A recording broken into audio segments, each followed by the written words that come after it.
Et donc voilà, c'était en images les conclusions de ce groupe de travail numéro 2. Et donc je suis ravie d'accueillir en grand témoin sur cet événement digital Monsieur Roland Lescure, un député et président de la Commission des affaires économiques. On en a parlé là, mais vous allez nous en dire un peu plus sur les grands défis qui sont à relever aussi pour la ville de demain. Je vous en prie, merci d'être avec nous. Merci beaucoup. Et je suis aussi député des Français d'Amérique du Nord. Donc les enjeux de distribution, de production et de régulation de l'énergie, comme vous le savez, ils sont très présents là-bas.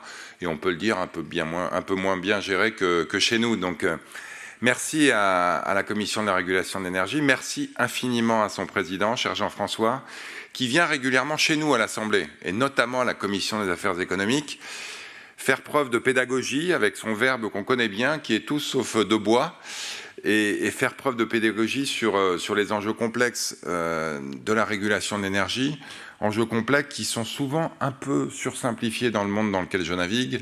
Et donc ça fait du bien de temps en temps d'avoir à la fois un verbe très franc, sans langue de bois, mais qui permet de mettre les sujets à la fois clairement et sans concession sur la table, dans un Parlement qui parfois est un peu politisé, c'est quand même son boulot, mais qui mérite quand même aussi de bénéficier de votre expertise technique. Merci à la Creux, évidemment pour tout ce que vous faites pour la régulation de nos productions énergétiques, mais aussi et surtout, puisque c'est le cas aujourd'hui, pour cet exercice de prospective qui, je pense, a été inauguré en 2017 avec un premier rendu de groupe de travail en 2018 et qui a eu lieu presque tous les ans, l'année dernière étant évidemment un peu exceptionnelle, et qui nous permet de nous projeter.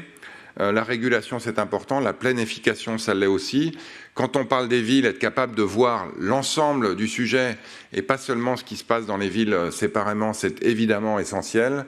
Vous connaissez sans doute l'exemple de l'Afrique du Sud, où la ville du Cap a décidé de reprendre à sa main toute la production et la distribution d'énergie parce que l'État et le pays, dans sa mission finalement régalienne importante, avait failli. Et donc on a la chance de vous avoir tous et toutes pour éviter ce genre de travers. On parle des villes aujourd'hui. Évidemment, quand vous parlez des villes et de la consommation d'énergie, on parle à peu près de 70% du problème. La consommation d'énergie dans les villes dans le monde, c'est 71%, m'a-t-on dit. Et évidemment, ce 71% a vocation à augmenter, en tout cas dans le monde, puisque, vous le savez, l'urbanisation galopante se poursuit, essentiellement dans les pays émergents. On a aujourd'hui 55% de la population mondiale qui vit dans les villes. C'était 30% en 1950, et quand on se projette à horizon de 2050, on parle de 68% de la population dans le monde qui vivra dans les villes. On a aujourd'hui au moins 5 agglomérations qui dépassent les 20 millions d'habitants. Tokyo, Delhi, Shanghai, Mexico et Sao Paulo. Vous l'avez noté, on a 4 de ces villes qui émergent dans des pays émergents. On a évidemment des enjeux un peu différents chez nous. Je ne suis pas sûr qu'on soit dans un phénomène d'urbanisation galopante, peut-être même à l'inverse d'ailleurs. On verra si les conséquences de la crise sanitaire, du développement du télétravail et d'un véritable appétit pour la qualité de la vie va nous amener peut-être à une désurbanisation, mais je suis quand même convaincu qu'elle sera assez marginale et que les enjeux de la consommation d'énergie dans les villes vont rester extrêmement prégnantes. Alors on a peut-être moins de villes et moins de méga-villes que dans les pays émergents. Eux ont l'avantage quand même de pouvoir les planifier dans leur développement de manière plus intégrée. On a les villes qu'on a aujourd'hui. Et donc on est un peu coincé avec les infrastructures qui existent déjà, avec les enjeux qui existent déjà. C'est pas pour autant qu'il faut rien faire. Je voudrais partager avec vous d'abord un objectif qu'on doit tous évidemment partager, sur lequel on a, j'espère avec succès, travaillé depuis qu'on est à l'Assemblée. Le premier évidemment, c'est de moins consommer d'énergie, ce qui passe par à la fois éviter de consommer et puis tout simplement réduire la consommation. Pour éviter de consommer, on a déjà fait un certain nombre d'efforts qui ne sont pas faciles, notamment pour les raisons dont je parlais tout à l'heure, le fait que les villes sont aujourd'hui complexes, que l'urbanisation s'est faite de manière périurbaine, avec un développement quand même assez large d'agglomérations que vous connaissez. Mais malgré tout, dans le cadre de France Relance, par exemple, on a mis près de 7 milliards d'euros pour rénover les bâtiments publics et les bâtiments privés. Vous êtes dans un bâtiment, je pense, j'espère en tout cas, éco-efficient. Ce n'est pas le cas de l'Assemblée nationale, et donc des passoires thermiques, il y en a un certain nombre. Et évidemment, si on veut pouvoir réduire la consommation dans les villes de manière efficace, il faut pouvoir rénover. Et on le sait bien, la rénovation, c'est bien pour tout le monde à long terme, mais à court terme, ça coûte plus que ça rapporte. Et donc, on a besoin d'un État qui est capable de jouer un peu ce rôle, je dirais, d'acteur intertemporel, de financer des rénovations qui, in fine, bénéficieront à tous. Ma prime Rénov', c'était 500 millions d'euros en 2020. C'est 2,5 milliards d'euros cette année. Et au total, sur ce quinquennat, on aura sans doute, j'espère, dépensé à peu près 15 milliards d'euros pour accélérer la rénovation thermique des bâtiments. Ça, c'est pour éviter de consommer. On a aussi un défi majeur qui est évidemment de réduire la consommation. On a là aussi adopté un certain nombre de dispositions, notamment dans la loi énergie-climat récente, donc les zones dites à faible émission, qui permettent dans certaines villes volontaires, c'est important. On a un débat, et un débat qui va sans doute être très présent dans la campagne présidentielle, qui va, je vais peut-être caricaturer un peu le débat, mais opposer l'écologie punitive à l'écologie incitative, l'écologie de normes, d'interdiction ou d'obligation à celle qui vise plutôt à inciter les agents à changer leur comportement. Ça vous ne surprendra pas, je suis plutôt dans le deuxième camp, mais ce débat est intéressant. Et en tout cas, dans le cadre de la loi climat résilience, on a décidé évidemment que ces zones à faible émission seraient sur une base volontaire de la part des villes. Une question importante, je pense quand même, d'équité territoriale. Quand on pense aux zones à faible émission, on pense par exemple pour Paris, au Marais ou au centre de Paris, qui est quasiment piétonnisé, en tout cas le dimanche. Je pense qu'on doit s'interroger aussi sur notre capacité à exporter ce type d'idées et de comportements sans doute vertueux dans les banlieues, dans les zones qui sont plus défavorisées, pour qu'elles aussi puissent bénéficier des émissions réduites. Donc évidemment, consommer moins, c'est important. J'allais dire, c'est presque facile. Le deuxième défi qui me semble essentiel, c'est de consommer mieux. Il faut qu'on puisse utiliser l'innovation, utiliser la planification urbaine pour améliorer la consommation, la lisser dans le temps et s'assurer que les villes, au total, évidemment, sont plus efficientes. Pour ça, on a, je pense, 3 défis importants. Celui de la production et de la distribution.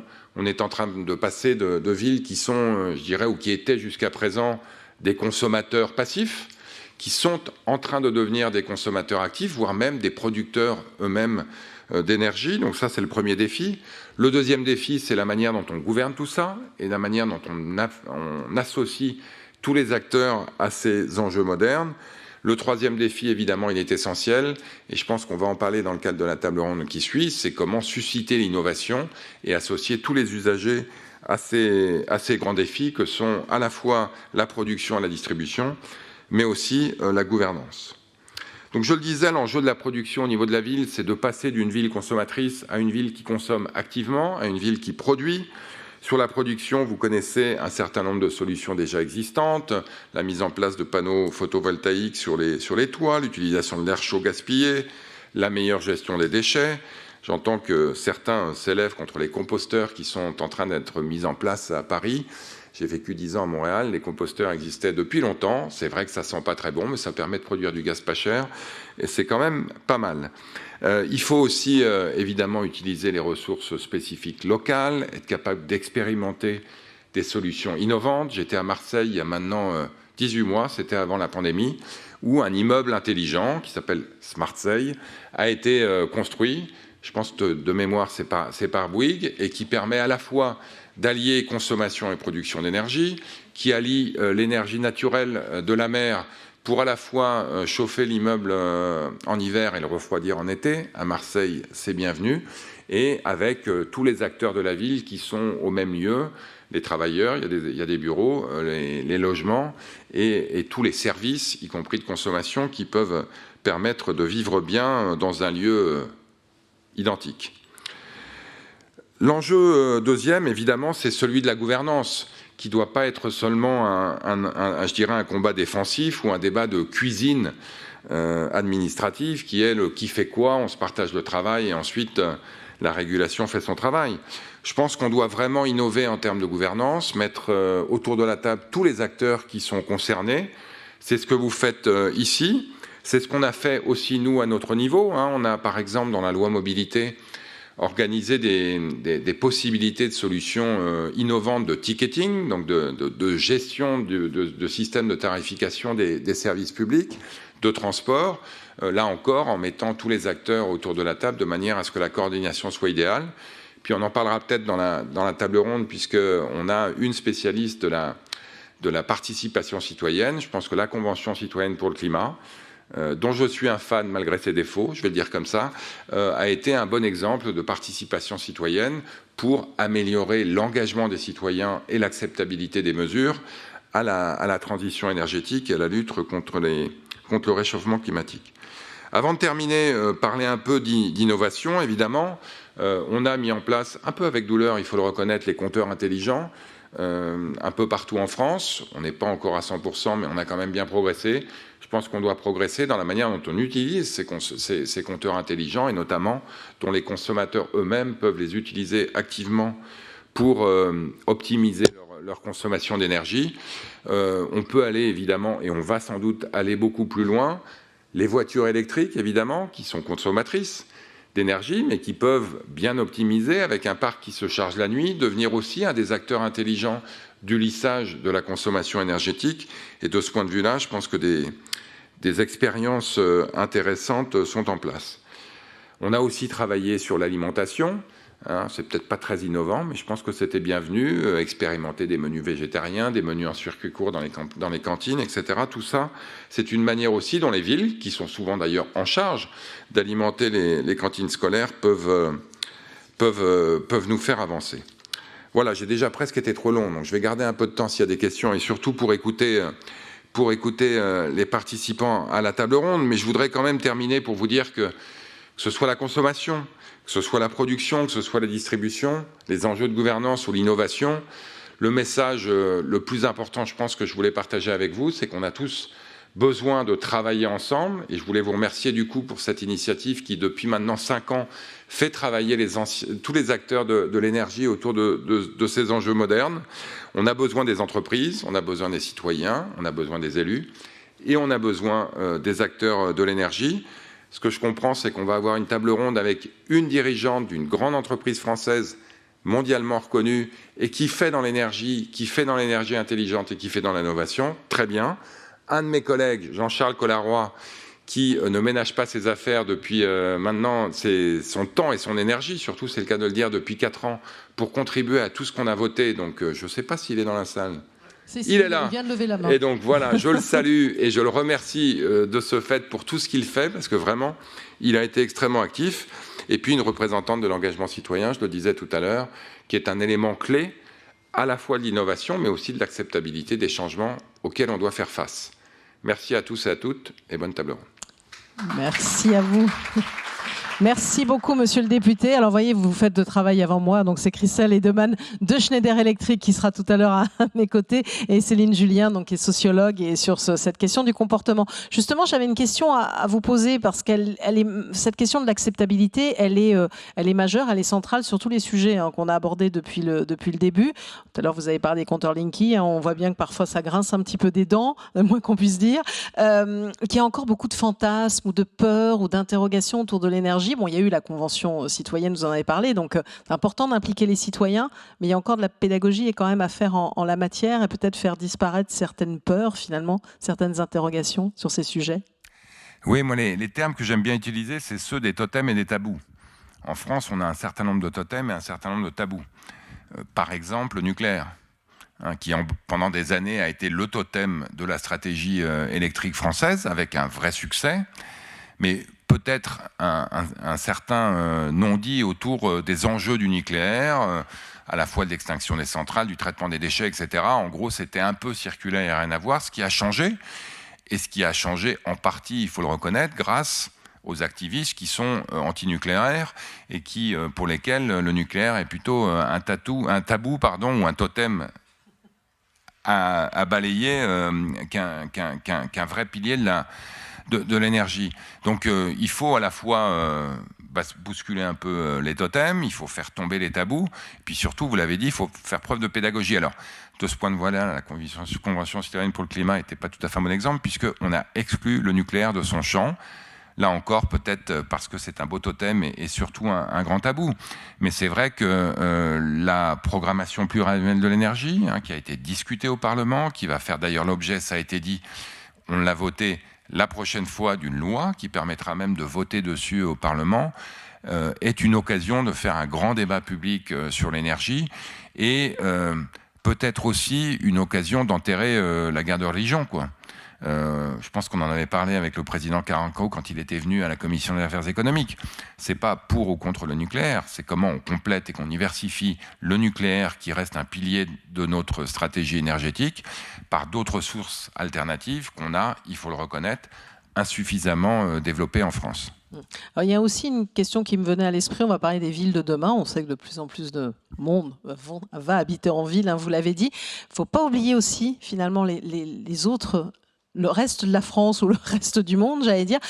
Quand on parle de ruralité, on parle aussi souvent de questions de mobilité. Il ne faut pas oublier que c'est pas simple de se déplacer d'un point à un autre dans un coin de France. On n'est pas comme à Paris avec le métro, le tramway, la trottinette. Enfin, c'est aussi quelque chose, je pense qu'il faut avoir une réflexion globale sur les territoires, non ?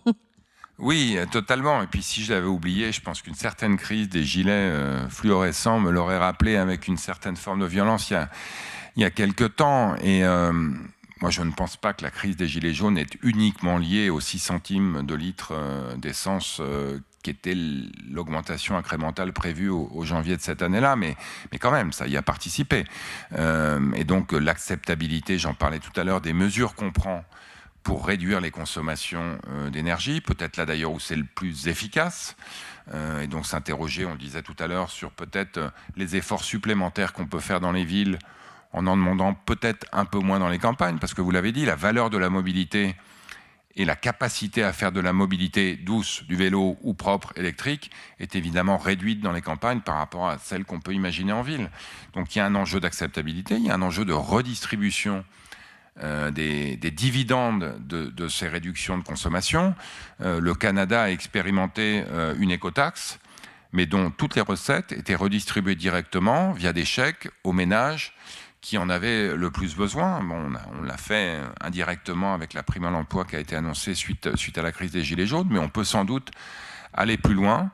Je reste convaincu, moi, que la tarification, finalement, est souvent la meilleure manière d'impacter les comportements. Et donc l'écotaxe, je suis pour, mais clairement, telle qu'on l'a faite, on n'a pas réussi à en assurer l'acceptabilité. Donc il faudra sans doute la penser un peu différemment. Alors tout à l'heure, vous avez fait un signe, j'allais dire, à Jean-Charles Colleroy qui va intervenir dans un instant. Il va être beaucoup question dans la table ronde qui vient aussi de la dimension territoriale. On le voit dans le projet de loi climat résilience, on va en parler. D'ailleurs, il y a tous les sujets qui sont liés à créer, pourquoi pas, une commission régionale de l'énergie, peut-être un peu plus impliquer les territoires dans cette transition.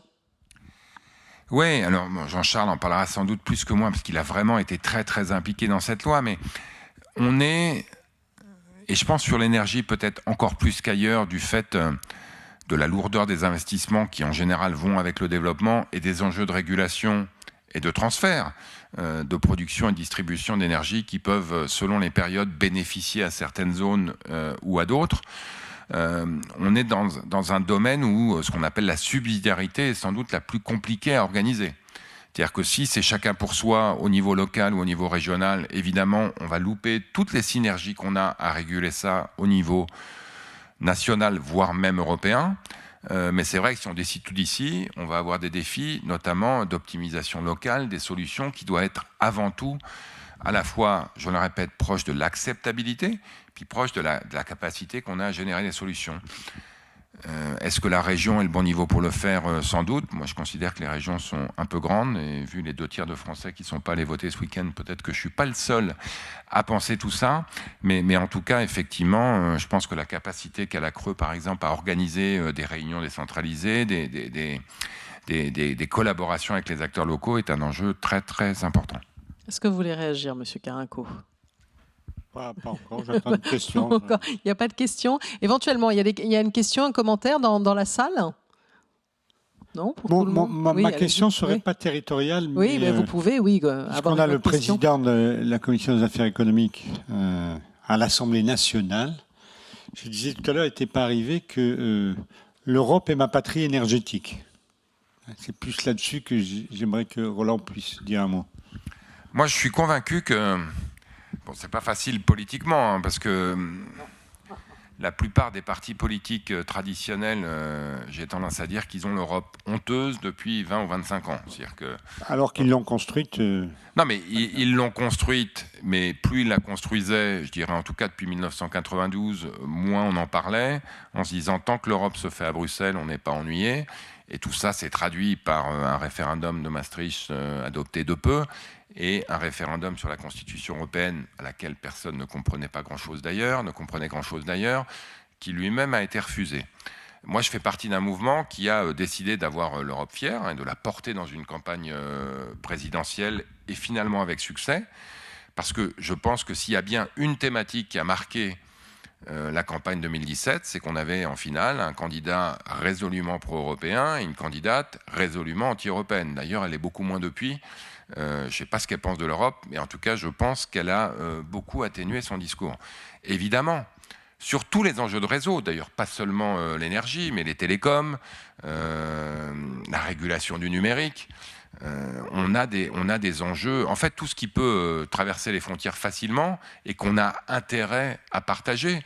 On a intérêt à avoir une régulation, pourquoi pas avoir des entreprises, pourquoi pas avoir des réseaux qui sont avant tout pan-européens. Moi, j'ai vécu au Canada pendant 10 ans. Donc là-bas, la subsidiarité est très bien définie. Il y a ce que fait le fédéral et ce que fait le provincial.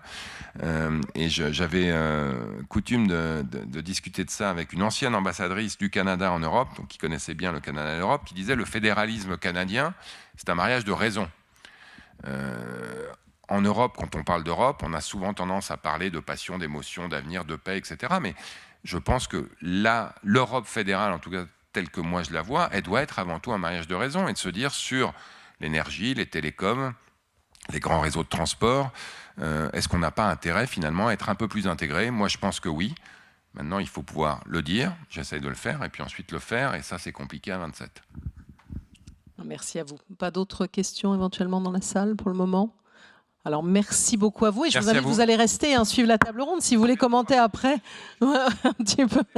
Merci beaucoup à vous, monsieur le député, pour votre intervention.